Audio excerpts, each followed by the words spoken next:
Hello student, आज हम लोगों को स्टार्ट करना है इलेक्ट्रोकेमिकल सेल। इलेक्ट्रोकेमिकल सेल, जैसा कि आप लोग जानते हैं, कोई भी इलेक्ट्रो का मतलब हो गया कि इलेक्ट्रिसिटी से डील कर रहे हैं, और उस इलेक्ट्रोकेमिकल सेल का मतलब हो गया, मैंने यहाँ पे चैप्टर का नाम लिखा है इलेक्ट्रोकेमिस्ट्री। हम एक ऐसे सेल या ऐसे डिवाइस की स्टडी करते हैं या the branch of the science which deals with the electricity, है ना, जो इलेक्ट्रिसिटी से डील करता है, दैट इज कॉल्ड इलेक्ट्रोकेमिस्ट्री, है ना। एक ऐसी केमिस्ट्री है, जाहिर सी बात है। तो देखिए यहाँ पे हमारे पास एक पॉइंट है कि सर कि हम लोग जब भी कोई भी इलेक्ट्रोकेमिकल सेल लिखते हैं कि वो इलेक्ट्रोकेमिकल सेल किस बेस पे किसी भी कंपाउंड के लिए हम लोग यहाँ पे यूज कर सकते हैं, ये अलग अलग डिवाइस के लिए अलग अलग कंसेप्ट होते हैं। आइए पढ़ते हैं एक रेडॉक्स रिएक्शन। सबसे पहले हम लोग एक बेसिक पॉइंट पढ़ते हैं। हमारे पास होता है एक रेडॉक्स रिएक्शन, एक ऐसी रिएक्शन, सपोज मैंने कहा कि जिंक 2+ से आप देख रहे हैं, zinc 2+ is equal to copper से आप देख रहे हैं, ऐसे लिखिए जिंक से plus copper is equal to, मैंने लिखा copper plus Zn2 positive ion. यहाँ से आप देख रहे हैं ये आपका ऑक्सीडेशन हो गया है, और यहाँ से जैसा कि गाइज आप देख रहे हैं ये आपका रिडक्शन हुआ है। तो एक ऐसी रिएक्शन जिसमें ऑक्सीडेशन और रिडक्शन दोनों के दोनों होते हैं, उसको रेडॉक्स रिएक्शन बोला जाता है। अब इस रेडॉक्स, देखिए ये केमिकल और ये केमिकल जब आपस में क्या होगा, ये केमिकल और ये केमिकल जब आपस में मिलेगा, किसी बीकर में अगर आप इसको यूज करोगे तो वहाँ पे क्या होगा, कोई ना कोई केमिकल एनर्जी यूज होगी, है ना। वहाँ पे क्या होगा, कोई केमिकल एनर्जी रिलीज्ड होगी, क्योंकि जब भी आप इसको बीकर में रिएक्शन कराओगे भाई, आपने जाहिर सी बात है इसको बीकर में डाला और कुछ जब आपस में घुलेगा तो कुछ ना कुछ अमाउंट ऑफ एनर्जी निकलेगी। अब वो जो एनर्जी होगी वो केमिकल एनर्जी होगी। उस केमिकल एनर्जी को हम उसी केमिकल फॉर्म में यूज नहीं करते, बल्कि हम वहाँ पे जो, देखिए वहाँ से हमको जो केमिकल एनर्जी निकली है, वो यहाँ पे जो केमिकल एनर्जी निकली है, उस केमिकल एनर्जी को हम उसी फॉर्म में यूज नहीं करते हैं, बल्कि उसके लिए एक डिवाइस यूज करते हैं, ठीक है ना।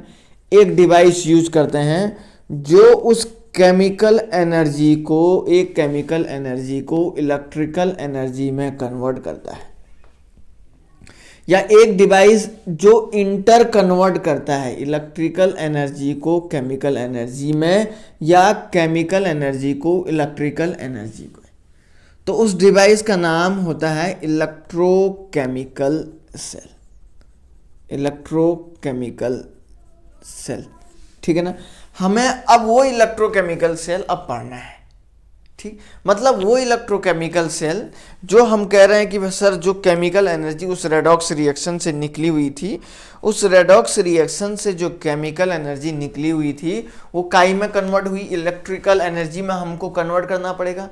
तो वहाँ पे मुझे एक डिवाइस को यूज करना पड़ेगा, उस डिवाइस का नाम है इलेक्ट्रोकेमिकल सेल, ठीक है। स्टूडेंट आइए स्टार्ट करते हैं इलेक्ट्रोकेमिकल सेल के बारे में, ठीक है ना। आइए स्टूडेंट स्टार्ट करते हैं इलेक्ट्रोकेमिकल सेल के बारे में।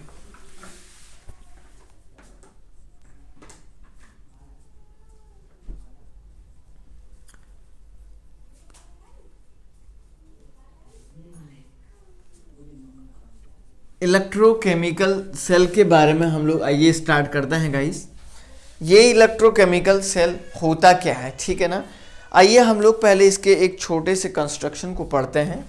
देखिए सपोज इस तरीके से हमारे पास एक कंटेनर ऐसा कुछ होता है, ये एक कंटेनर ऐसा कुछ यहाँ से होता है गाइस, इस तरीके से ये कंटेनर होता है, और इसको आप ऐसे लगा दीजिएगा यहाँ से, ठीक है ना।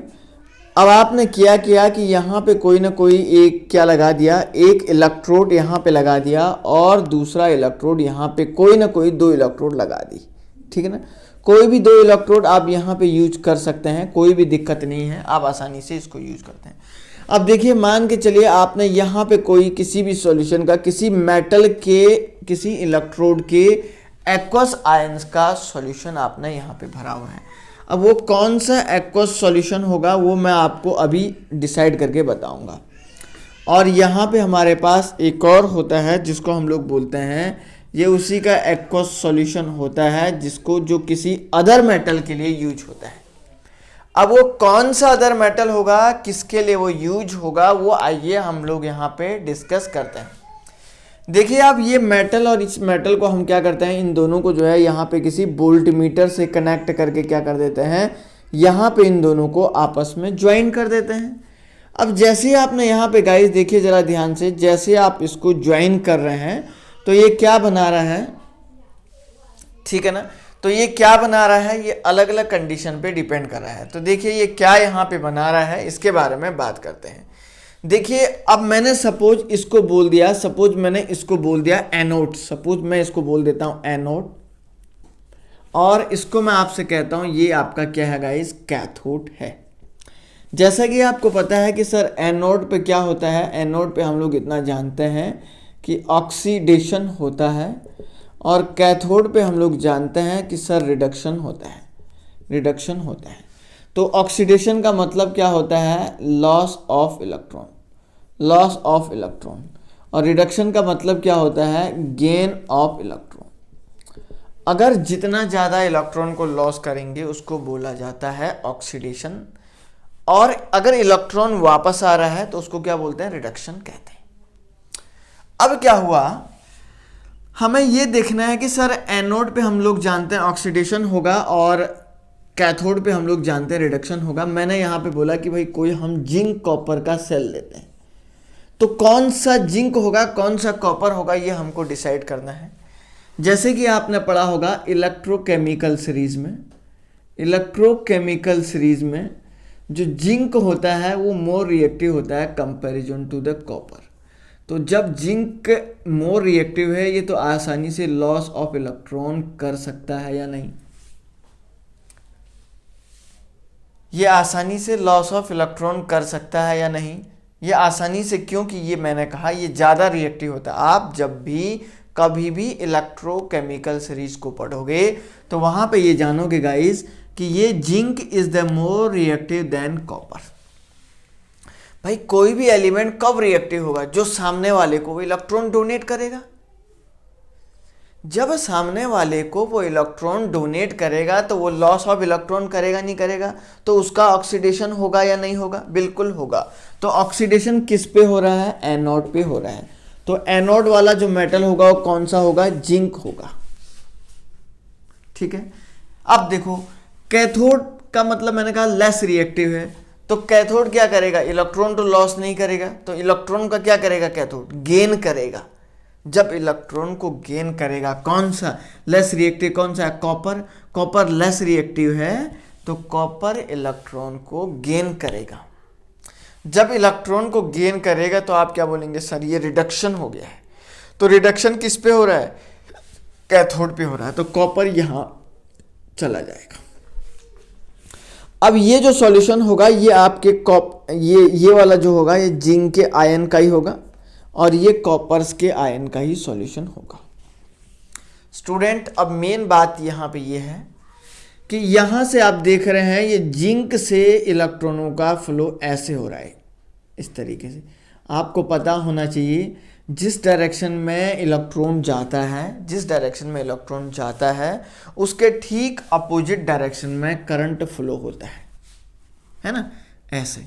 तो आप देख रहे हैं कि यहाँ से जिंक से कॉपर एक सर्किट पूरा हुआ, तो इस सर्किट को बोलते हैं आउटर सर्किट,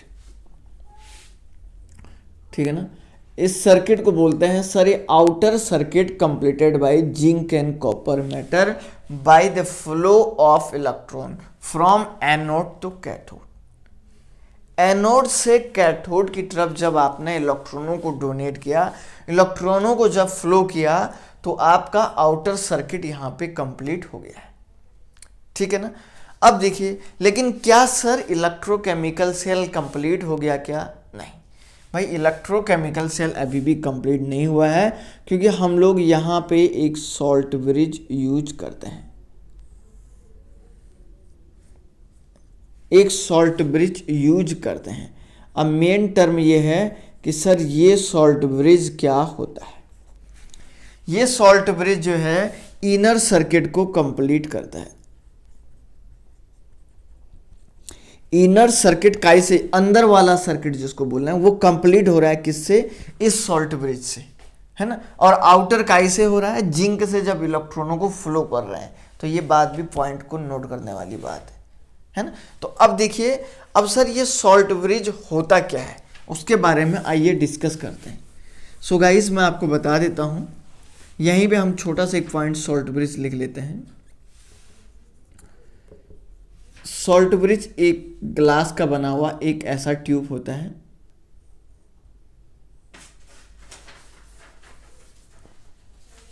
ये एक ग्लास का बना हुआ ऐसा ट्यूब होता है।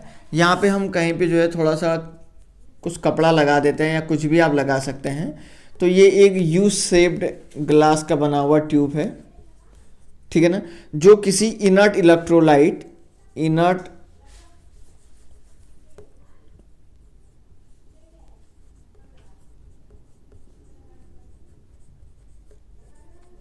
जो किसी इनर्ट इलेक्ट्रोलाइट जिसको हम लोग बोलते हैं KCl हो गया, K2SO4 हो गया, ठीक है ना, इससे बना होता है। अगर एंड जेली लाइक सब्सटेंसेस, अगर जेली लाइक सब्सटेंस को बोलते हैं, इससे बना हुआ होता है।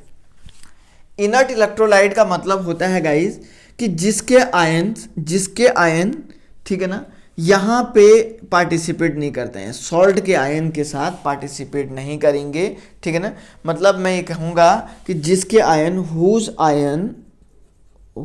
Ion do not take part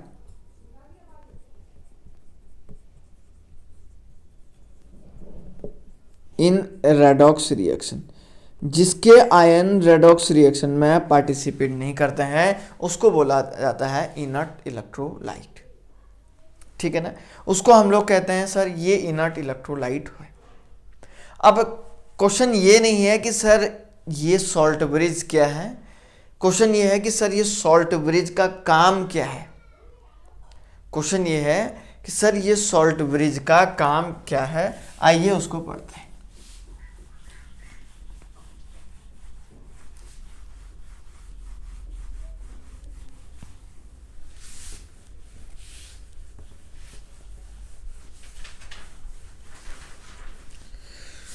तो मैं यहां पे लिखूंगा function of salt bridge.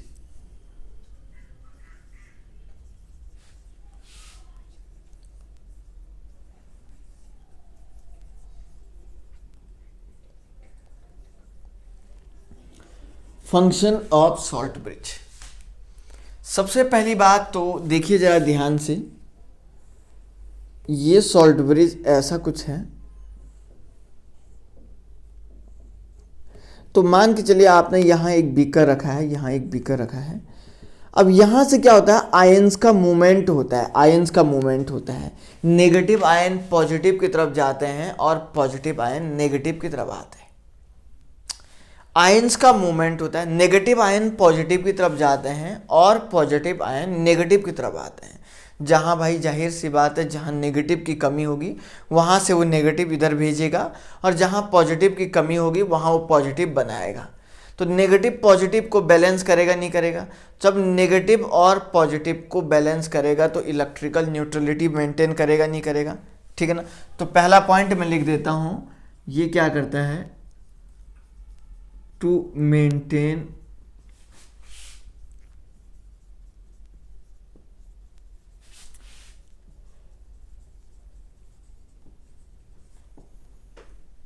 Electrical neutrality,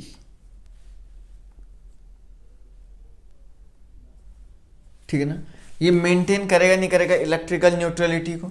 दूसरा मैं यहां पे लिखूंगा फ्लो ऑफ आयंस को, फ्लो ऑफ आयंस को पास करेगा, फ्लो ऑफ आयंस को पास करेगा। तीसरा हम लोग यहां पे क्या करेंगे, टू प्रिवेंट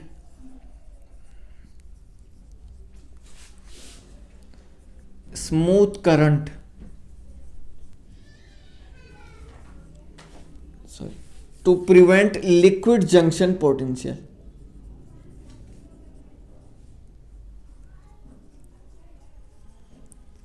अब क्वेश्चन ये है कि सर ये लिक्विड जंक्शन पोटेंशियल क्या है, ठीक है ना। इसको हम लोग बोलते हैं पोटेंशियल, इसको बोलते हैं LJP। लिक्विड जंक्शन पोटेंशियल का मतलब क्या होता है, LJP। देखिए क्या होगा, मैं आप लोगों को बताता हूँ। सबसे पहले LJP किसको बोलते हैं, लिक्विड जंक्शन पोटेंशियल किसको बोलते हैं। तो आप देख रहे हैं गाइज, यहाँ से जैसे कि आप देख पा रहे हैं कि सपोज मैंने कहा कि यहाँ से मान के चलिए पॉजिटिव आयन जा रहे हैं, यहाँ से नेगेटिव आयन जा रहे हैं। अब यहाँ पे एक ऐसा पॉइंट आएगा जहाँ पे नेगेटिव और पॉजिटिव एक दूसरे के सामने आमने सामने आएंगे या नहीं आएंगे। जहाँ पे नेगेटिव और पॉजिटिव एक दूसरे के आमने सामने आएंगे तो वहाँ पे एक पोटेंशियल डिफरेंस जनरेट हो जाता है। वहाँ पे एक क्या हो जाएगा, पोटेंशियल डिफरेंस जनरेट हो जाएगा। उस पोटेंशियल जनरेट को ही बोलते हैं लिक्विड जंक्शन पोटेंशियल।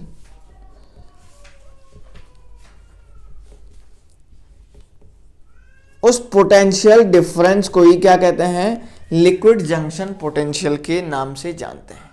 जब नेगेटिव आयन पॉजिटिव की तरफ जाएंगे और पॉजिटिव आयन नेगेटिव की तरफ जाएंगे तो ध्यान रखिए एक ऐसा जंक्शन होगा जहां पे नेगेटिव और पॉजिटिव आयन एक दूसरे के आमने सामने आ जाएंगे। जब नेगेटिव और पॉजिटिव आयन बच्चा एक दूसरे के आमने सामने आएंगे तो वहां पे एक पोटेंशियल डिफरेंस जनरेट होता है, उसको बोला जाता है लिक्विड जंक्शन पोटेंशियल, ठीक है ना। अब क्या होता है, अब सुनो, ये क्या करता है, अब सॉल्ट ब्रिज क्या करता है, सॉल्ट ब्रिज मैं यहां पे लिख रहा हूं, सॉल्ट ब्रिज क्या करता है, सॉल्ट ब्रिज क्या करता है, इसको प्रिवेंट करता है, प्रिवेंट, ठीक है ना। यहां पे देखिए मैंने क्या लिखा, प्रिवेंट दैट पोटेंशियल डिफरेंस। जो वहां पे पोटेंशियल डिफरेंस बनेगा, जो यहां पे नेगेटिव के इधर आने से पॉजिटिव के इधर जाने से जो पोटेंशियल डिफरेंस बनेगा उसको कौन प्रिवेंट कर रहा है, ये काम कर रहा है सॉल्ट ब्रिज। ये बिल्कुल नहीं बनने देता भाई, ये रोक देता है सबको। कोई बन भी रहा होगा तो उसको दबाने की कोशिश करता है कि भाई ना बने, ना बन, क्योंकि जब आप देख रहे हैं पोटेंशियल डिफरेंस बनेगा तो हो सकता है ब्लास्ट हो जाए, तो ये भी एक बड़ी बात हो जाएगी। तो ये क्या कर देता है, प्रिवेंट कर देता है। तो लिक्विड जंक्शन LJP की वैल्यू क्या हो जाएगी, जब ये रोक देगा तो salt bridge LJP liquid junction potential की वैल्यू को कौन जीरो कर रहा है, सर सॉल्ट ब्रिज कर रहा है, ठीक है ना। सॉल्ट ब्रिज कर रहा है क्योंकि ये क्या करेगा, देखो हो सकता है इसकी वेलोसिटी अलग हो, इसकी वेलोसिटी अलग हो, इसकी वेलोसिटी अलग हो, अलग अलग वेलोसिटी से अलग अलग आयन मूव करेंगे तो जाहिर सी बात है सर पोटेंशियल जनरेट हो जाएगा, है ना, पोटेंशियल जनरेट हो जाएगा। मान के चले यहाँ पे KNO3 के आयन हैं, K पॉजिटिव के आयन इधर से आ रहे हैं, NO3 के अलग अलग स्पीड से आ रहे हैं। तो ये लिक्विड जंक्शन कैसे इसको जीरो करता है, इधर देखो ये क्या करता है, जो स्पीड ऑफ पोटेशियम आयन होगा वो बराबर कर देता है speed of NO3 minus ion. जब दोनों की स्पीड को बराबर कर देगा तो पोटेंशियल डिफरेंस ही जनरेट नहीं होगा, और जब पोटेंशियल डिफरेंस ही जनरेट नहीं होगा तो स्टूडेंट हम लोग बोलेंगे सर लिक्विड जंक्शन पोटेंशियल कहाँ से जनरेट होगा। समझ में आई बात क्या? तो लिक्विड जंक्शन पोटेंशियल भी जाहिर सी बात है जनरेट होने का नाम ही नहीं लेगी, कहाँ से लेगी, नहीं ले सकते, ठीक है ना।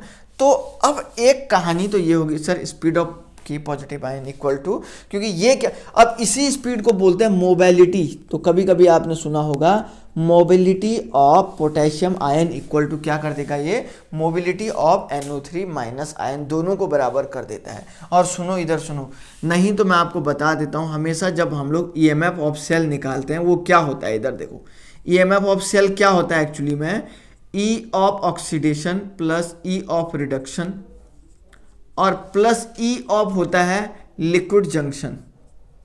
इन तीनों का समेशन होता है। इधर देखो, क्योंकि जब हम ईएमएफ ऑफ सेल निकालते हैं वो oxidation potential plus reduction potential plus liquid junction का समेशन होता है। लेकिन लिक्विड जंक्शन की वैल्यू को, लिक्विड जंक्शन की वैल्यू को ये क्या कर देता है, जीरो कर देता है। जब ये गाइज यहाँ से इसको जीरो कर देता है तो हमारे पास ईएमएफ ऑफ सेल क्या बनेगा, ओनली। यही तो रीजन है ई ऑक्सीडेशन प्लस ई रिडक्शन।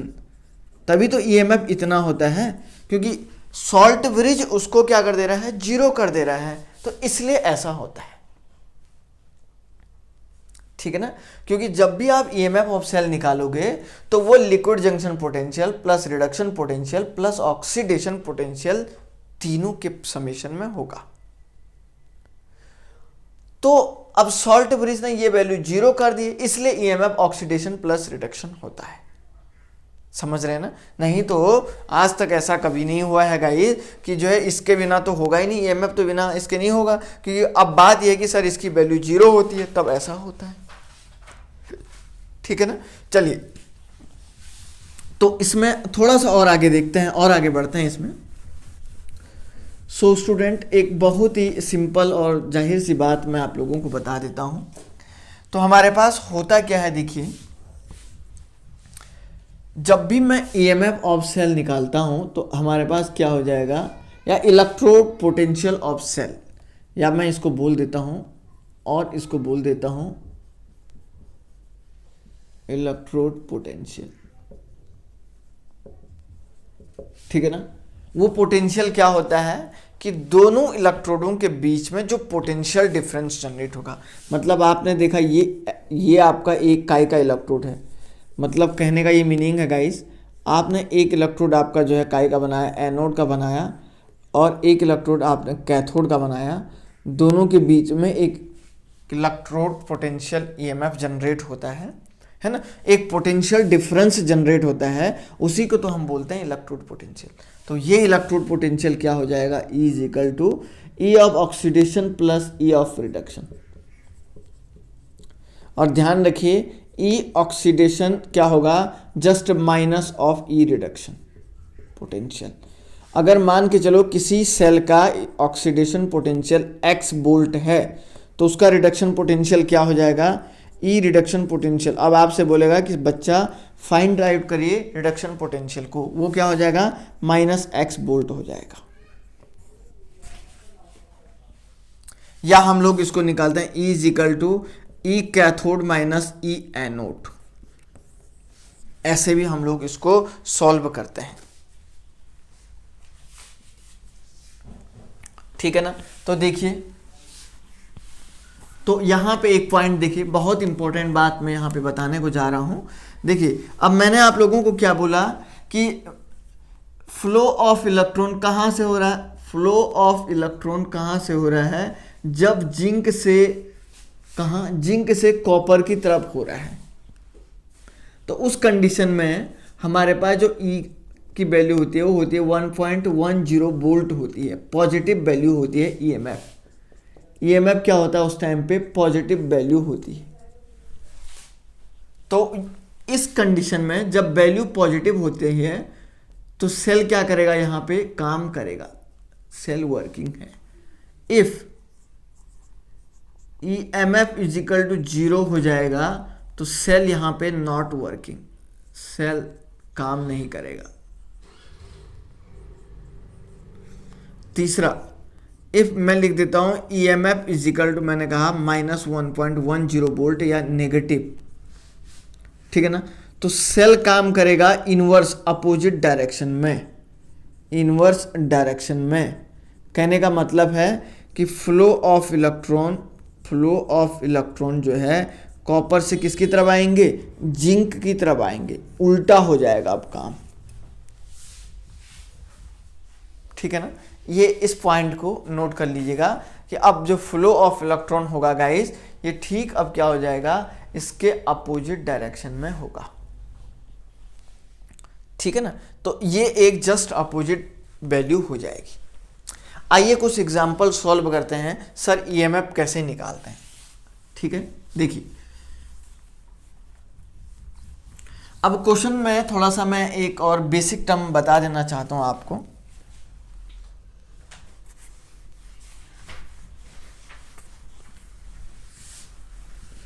तो पहले तो आप लोगों को मैं बता देता हूं कि सर सपोज हमारे पास एक सेल ऐसा बन गया, जैसे मैंने आपको बताया कि ई ऑक्सीडेशन कैसे हम लोग रिप्रेजेंट करते हैं।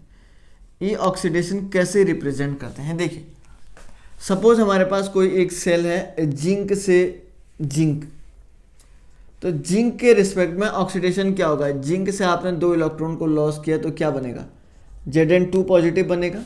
तो मैं इसको जिंक अपॉन ऐसा लिख सकता हूँ Zn2 पॉजिटिव, समझ रहे हैं क्या। तो इस पे ई लगा दूंगा तो ये आपका एक तरीके से ऑक्सीडेशन पोटेंशियल हो गया, ठीक है ना। अगर मैं इस पे ऐसे Zn अपॉन Zn2 पॉजिटिव लगा देता हूँ, ये इसका ऑक्सीडेशन पोटेंशियल हो गया। और अगर मैं यहाँ पे ऐसे लिख देता हूँ Zn2 पॉजिटिव अपॉन जिंक, तो इसका क्या मतलब है कि Zn2 पॉजिटिव से जिंक का बना हुआ है, जिंक बना हुआ है, मतलब सर ने इसमें 2 इलेक्ट्रॉन ऐड किए हैं। तो E क्या हो जाएगा यहाँ पे, E इसको हम लोग बोलेंगे Zn2 पॉजिटिव अपॉन जिंक। तो ये आपका क्या हो जाएगा गाइस, रिडक्शन पोटेंशियल, इसको बोला जाता है रिडक्शन पोटेंशियल, ठीक है ना। इसको बोलते हैं हम लोग यहाँ पे सर ये एक रिडक्शन पोटेंशियल है। अब देखिए सपोज हमारे पास एक सेल है Zn अपॉन Zn2 पॉजिटिव, और यहाँ पे ये ऐसे, और कॉपर 2 पॉजिटिव अपॉन कॉपर। तो इसका ये मतलब होता है ये इसका सॉल्ट ब्रिज है, ठीक है ना।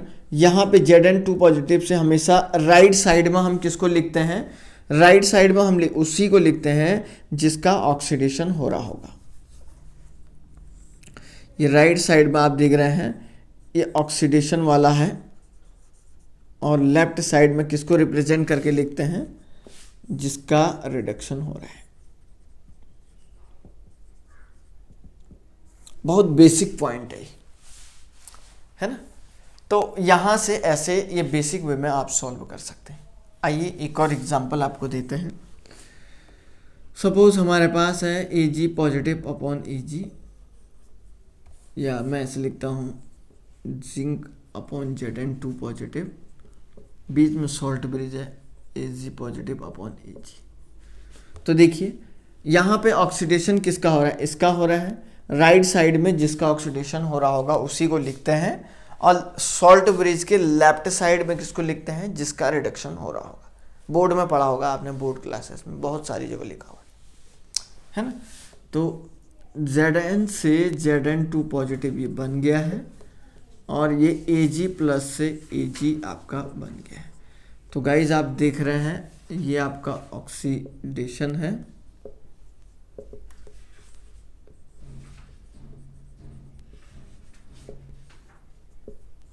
रिडक्शन हो गया, ठीक है ना। तो ऑक्सीडेशन भी हो सकता है और रिडक्शन भी हो सकता है, कोई भी तरीका, किसी भी तरीके से आप इसको फॉलो कर सकते हैं, ठीक है। आइए थोड़ा सा हम लोग ईएमएफ ऑफ सेल निकालने के लिए कुछ यूज करते हैं, कुछ इक्वेशन सॉल्व करते हैं, कुछ टर्म्स आपको बताते हैं कि सर कैसे हम ईएमएफ निकालते हैं। एग्जाम में एक सबसे बड़ी बात है कि सर ईएमएफ निकालते कैसे हैं, ये थोड़ा सा जरूरी है जानना। एक मेथड यूज करूंगा ईएमएफ निकालने के लिए। ईएमएफ निकालने के लिए बस एक ही फॉर्मूला यूज करेंगे, ई ऑक्सीडेशन प्लस ई रिडक्शन, बस। ईएमएफ निकालने के लिए हम लोग एक ही यहाँ पे फॉर्मूला यूज करेंगे, जिसको हम लोग बोल रहे हैं कि सर ये या तो ई ऑक्सीडेशन होगा और या क्या हो जाएगा, प्लस ई रिडक्शन हो जाएगा। आइए सीखते हैं गाइस। सपोज मैंने आपको बोला E Zn2 positive upon zinc is equal to, मैंने लिखा 0.76 वोल्ट लिख दिया माइनस में, है ना, ऐसे लिखो इसको प्लस में। और आपको दूसरा लिखा कि ई कॉपर अपॉन कॉपर 2 पॉजिटिव लिख दिया, ये लिखा मैंने 0.34 volt, copper 2 positive upon copper. तो अब हमको ईएमएफ निकालना है। तो ईएमएफ का फॉर्मूला सर आपको पता होना चाहिए बच्चा, ई ऑक्सीडेशन प्लस ई क्या होता है, रिडक्शन होता है। ई ऑक्सीडेशन और ई क्या होता है, रिडक्शन होता है। तो इधर देखिए ऑक्सीडेशन में जिंक से आपका क्या बन रहा है, Zn2 पॉजिटिव आयन बन रहा है। जिंक से क्या बन रहा है, Zn2 पॉजिटिव आयन बन रहा है। तो आप खुद देखिए यहां पे ऑक्सीडेशन हो रहा है ना, यहां देखो जिंक से Zn2 पॉजिटिव, तो मतलब सर ये ऑक्सीडेशन पोटेंशियल की वैल्यू है। यहां देखो कॉपर 2 प्लस से कॉपर बना हुआ है, मतलब 2 इलेक्ट्रॉन को ऐड किया। तो आप खुद देखो सर क्या ये रिडक्शन बना हुआ है या नहीं बना हुआ है, ये रिडक्शन बन रहा है या नहीं बन रहा है, आप खुद देखिए, है ना। ये यहाँ पे रिडक्शन बन रहा है या नहीं बन रहा है, ठीक है। तो देखिए ये यहाँ पे रिडक्शन हो रहा है, तो इसको हम लोग बोलेंगे सर ये रिडक्शन पोटेंशियल की वैल्यू है। तो देखो ऑक्सीडेशन तो कैसे लिखेंगे, 0.76 प्लस 0.34, तो ये क्या हो जाएगा 1.10 volt. E cell is equal to, इसको हम लोग क्या बोलेंगे सर, ये ई सेल की वैल्यू क्या हो जाएगी, 1.10 वोल्ट हो जाएगी, ठीक है ना। ई सेल की वैल्यू क्या हो जाएगी, 1.10 वोल्ट। अब सपोज आपको Zn अपॉन Zn2 पॉजिटिव भी दिया होगा, कितना 0.76 वोल्ट ही दिया है, और दूसरा उसने लिखा हुआ है कॉपर अपॉन कॉपर 2 पॉजिटिव, उसने लिखा हुआ है -0.34 वोल्ट। अब सर ईएमएफ निकालें कैसे, ये तो आपका क्या दिया है, ये आपका ऑक्सीडेशन पोटेंशियल दिया है, और ये आपका क्या दिया है, रिडक्शन पोटेंशियल दिया हुआ है। ये आपका ऑक्सीडेशन पोटेंशियल दिया हुआ है, ये आपका रिडक्शन पोटेंशियल दिया हुआ है, ठीक है। अब क्वेश्चन में अब बोलेगा क्या कि zinc plus copper 2 plus equal to copper plus Zn2 positive. इस सेल का इलेक्ट्रोड पोटेंशियल आपको बोलेगा निकालिए। क्वेश्चन ये दे देगा और बोलेगा इस सेल का इलेक्ट्रोड पोटेंशियल आपको कहेगा फाइंड आउट करिए। तो देखो यहां से जिंक 2 प्लस ऑक्सीडेशन, यहां से यहां रिडक्शन, तो मतलब मुझे ई तो क्या हो रहा है, ऑक्सीडेशन पोटेंशियल चाहिए, प्लस ई क्या चाहिए, रिडक्शन पोटेंशियल चाहिए।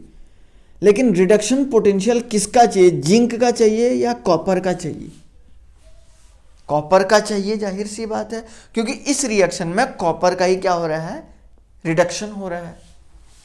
तो यहां पे देखिए, तो मैंने कहा ये तो आपका क्या दिया गया है, ये तो आपका दे रखा है, सॉरी यहां पे ये तो ऑक्सीडेशन हो रहा है, यहाँ पे कॉपर से कॉपर 2 प्लस बन रहा है ना, ऑक्सीडेशन। रिडक्शन पोटेंशियल तो ये होगा कॉपर का, ई कॉपर 2 पॉजिटिव अपॉन कॉपर, इसको बोलेंगे रिडक्शन पोटेंशियल। तो देखो ये इसने क्या किया है, ऑक्सीडेशन पोटेंशियल की वैल्यू दी है, तो रिडक्शन पोटेंशियल जस्ट इसका क्या हो जाएगा, अपोजिट होगा नहीं होगा, प्लस 0.34 वोल्ट होगा या नहीं होगा। मैंने आपको बताया था रिडक्शन पोटेंशियल और ऑक्सीडेशन पोटेंशियल एक दूसरे के अपोजिट होते हैं। तो जब यहां पे आप देख रहे हैं ऑक्सीडेशन पोटेंशियल की वैल्यू माइनस दी है, तो रिडक्शन प्लस में आ जाएगा उसी का। अब आपके माइंड में ये क्वेश्चन आ रहा होगा, सर आपने इसी का रिडक्शन क्यों किया। अरे इस इक्वेशन में बता रहा है, ये इक्वेशन खुद बता रहा है कि इसी का रिडक्शन करो, क्योंकि रिडक्शन इसी का तो हुआ है, इसलिए ये इक्वेशन खुद ये आपको हमें बता रहा है कि सर रिडक्शन इसी का करिए, और जब हम इसी का रिडक्शन करेंगे तो तभी तो हमको रिडक्शन, अब ये ऑक्सीडेशन पोटेंशियल की वैल्यू आ गई है और ये रिडक्शन पोटेंशियल की वैल्यू आ गई है, तो आप जो है 0.76 प्लस 0.34 बोल्ट करिए तो पूरा 1.10 बोल्ट ही आएगा आंसर, कुछ भी चेंज इसमें नहीं आएगा।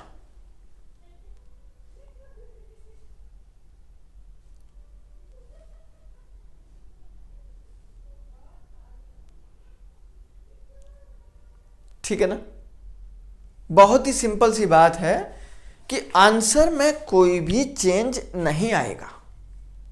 बस इतना सी बात आपको ध्यान में रखनी है कि सर आंसर में चेंज आएगा या नहीं आएगा, ठीक है ना, और उसमें खुद बता के रहेगा कि सर कौन सी वैल्यू क्या होगा। अब क्वेश्चन एक ऐसा और आपके माइंड में आता है, क्वेश्चन एक और आपके माइंड में क्या आएगा, थोड़ा सा इसी में चेंज कर रहा हूं मैं। देखिए यहां पे क्या देगा, ई of copper upon copper 2 positive देगा, 0.34 वोल्ट दे देगा, ऐसा लिख के दे देगा। अब देखो थोड़ा सा और मैंने एक माइनर चेंज कर दिया है, एक ही सेल को मैं 2-3 बार आपको समझा रहा हूं कैसे बनेगा, क्या होगा। अब देखिए मैंने यहां पे 0.34 वोल्ट लिख दिया कॉपर से कॉपर 2 प्लस के लिए। सर ये तो ऑक्सीडेशन हो रहा है, लेकिन ये भी आपका क्या हो रहा है, ऑक्सीडेशन हो रहा है, ये भी क्या हो रहा है, ऑक्सीडेशन हो रहा है, ठीक है ना। अब आपको ईएमएफ निकालना है तो E इजिकल टू क्या हो जाएगा, E ऑक्सीडेशन प्लस E क्या हो जाएगा, रिडक्शन हो जाएगा। E ऑक्सीडेशन प्लस E क्या हो जाएगा, यहाँ पे रिडक्शन हो जाएगा। अब सर आपने एक के लिए तो निकाल दिया, दूसरे के लिए भी निकाल दिया और रिडक्शन, लेकिन दोनों में अब कोई इक्वेशन भी नहीं दी है। अगर इक्वेशन देता तो वो बता देता आपको कि इसका करिए रिडक्शन, तो सर ऑक्सीडेशन तो दिया हुआ है, जाहिर सी बात है दोनों का, लेकिन किस सेल को मैं रिडक्शन में कन्वर्ट करूं, किस सेल को मैं रिडक्शन में कन्वर्ट करूं, ये भी एक बहुत बड़ी बात है ना। ये एक जरूरी है गाइस कि कौन से वाले सेल को हम लोग रिडक्शन में कन्वर्ट करेंगे। सो स्टूडेंट जरा ध्यान से देखिए, रिडक्शन में उसी सेल को कन्वर्ट करेंगे, मैं यहां पे लिख देता हूं, जिसका इलेक्ट्रोड पोटेंशियल की वैल्यू कम होगी। लिख लीजिएगा अपनी लैंग्वेज में, जिसके इलेक्ट्रोड पोटेंशियल की वैल्यू कम होगी उसको आप रिडक्शन में कन्वर्ट करोगे।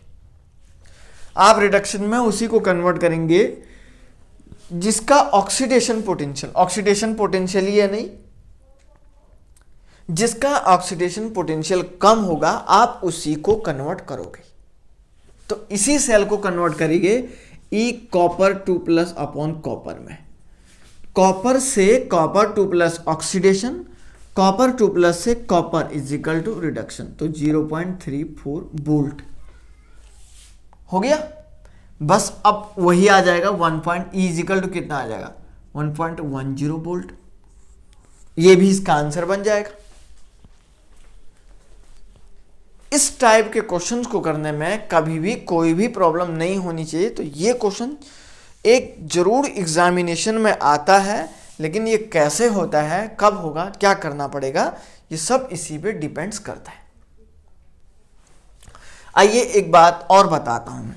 सपोज हमारे पास कोई एक सेल दिया है Ag/Ag पॉजिटिव आयन, यहाँ पे सॉल्ट ब्रिज दिया गया था और लिखेगा copper upon copper positive ion, copper upon आपको लिखेगा कॉपर 2 पॉजिटिव आयन, ठीक है।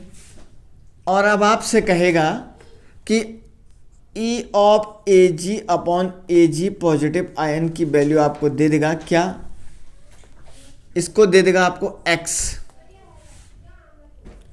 और दूसरा Ex बोल्ट दे देगा, E of copper 2 positive ion upon copper दे देगा कितना, y बोल्ट।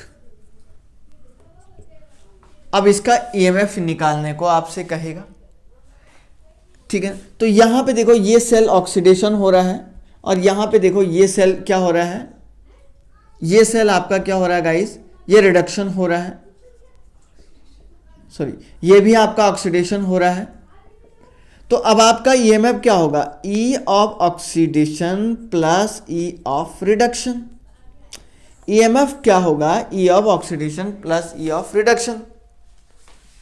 अब दोनों वैल्यू को बैलेंस करना पड़ेगा भाई, ये ऑक्सीडेशन हो गया और ये रिडक्शन हो गया। अब रिडक्शन तो जाहिर सी बात है दिया हुआ है ना, जाहिर सी बात है सामने दिया हुआ है, तो आपको क्या कर देना है, x प्लस वाई बोल्ट इसको कर देना है। तो ई सेल आपको क्या कर देना है, जाहिर से x प्लस वाई बोल्ट के इक्विवेलेंट कर देना है, ठीक है ना। तो इस टाइप की प्रॉब्लम्स को स्टूडेंट ऐसे ऐसे सॉल्व किया जाता है। ये जो इक्वेशन है ये जरूर एक बार एग्जाम में आती रहती है, एक नहीं 50 बार आई हुई है स्टूडेंट्स। सो मैं आप लोगों से यही बताऊंगा, हम लोग नेक्स्ट लेक्चर में जो है और भी इसके बारे में पढ़ेंगे, कैसे इलेक्ट्रोड पोटेंशियल निकालते हैं, कैसे स्टैंडर्ड हाइड्रोजन इलेक्ट्रोड पोटेंशियल निकालते हैं, कैसे किसी वैल्यू को कोरिलेट करते हैं, ये सारे के सारे टर्म को हम लोग अप्लाई करेंगे, ठीक है ना गाइस। फिलहाल के लिए क्लास को मैं यहीं पर रखता हूँ। Okay, thank you very much.